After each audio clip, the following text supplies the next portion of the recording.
This week, the House Agriculture Subcommittee on Nutrition, they met and we talked about work for welfare requirements. And some people on the committee, the Democrats, they believe that a regulation that the Trump administration is proposing to try to tighten up requirements and make sure able-bodied people get back to work, they think that's onerous and too far. I'm on the other side. I've been somebody for supporting work for welfare requirements since I worked for Congressman Arlen Stanglin, who also served on the Agriculture Committee about 3 decades ago. But I'll leave it for you to view and decide. I hope you'll watch. Thank you, Madam Chair, Ranking Member. Appreciate the opportunity. Thanks for this hearing, witnesses. This is an issue that has been important to me for over 30 years. I used to work for Congressman Arlen Stanglin, who was a member of this committee, and he and Congressman Stenholm of Texas at that time introduced bipartisan work for welfare legislation in the 1980s. And we had broad support. Couldn't get a vote from the majority party at that time. But a few years later, Newt Gingrich and some others picked up the provisions of that bill and passed it 3 times, finally made it to the president's desk where he'd sign it. And the Clinton-Gingrich, however you want to put it, welfare reform bill was highly successful. We drove down the cost of government. We empowered people and got them back into private sector work. I think most people would recognize, including even President Clinton, that that was quite a success. But over time, those work requirements have been winnowed away, and we've had some issues with waivers and things of that nature that they've, some loopholes that need to be closed. And, in my district, we went around and we talked to all sorts of thought leaders, including mayors and social workers and others, and time after time, I was told there are people on the sidelines who could work, but for a number of reasons are not working, and it isn't all, I've never used the word lazy. That comes from the other side. Sometimes there are impediments, they lose benefits and so forth as they get in the workforce, and we need to look at that. But, the chairman himself, Chairman Peterson, who, interestingly enough, succeeded my old boss, Congressman Stanglin, in 1990, he's made comments to say that these waivers aren't working, particularly in the state of Minnesota.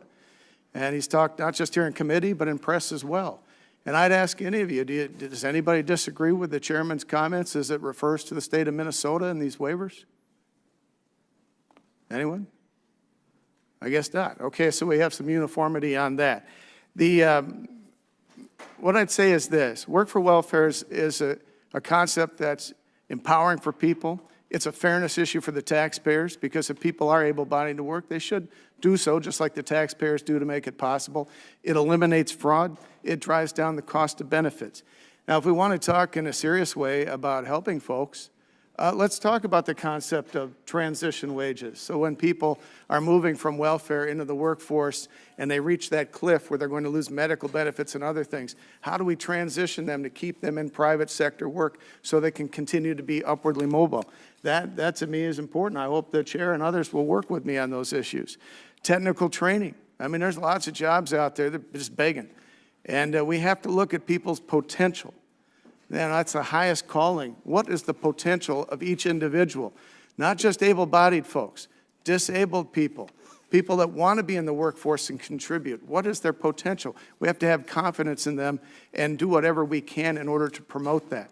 And lastly, I talked with the secretary, was here a few weeks ago. He talked about this regulation, and I told him, in my opinion, I was on a record, that it's God's work, because I think it's moving people in the right direction. It's showing confidence in folks, and it's not allowing states to cut them short and to do that.